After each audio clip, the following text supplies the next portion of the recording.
আমাকে শুধু এটা হচ্ছে আজকে দুপুরের মেনু হচ্ছে হাঁসের ডিমের কারি। জাস্ট জমে যাবে। আর হচ্ছে তার সাথে রয়েছে শিম পোস্ত। তো গাইস চলো, কিরকম ফুটছে দেখো। আর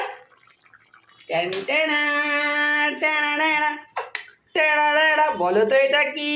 চিংড়ি আর এঁচোর চিংড়ি।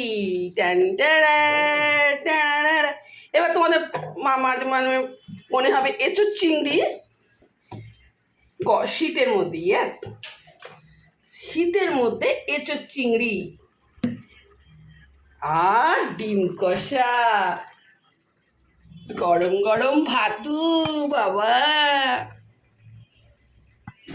দেখেছো, গরম ভাত।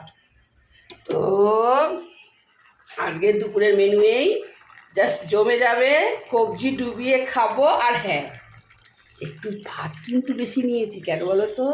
যদি এত সুস্বাদু খাওয়ার, আর ডিম তো আমার ফেভারিট, তো সুতরাং ভাত তো বেশি খাবোই। তো চলো, নেক্সট ব্লগে আবার আসবো। টাটা।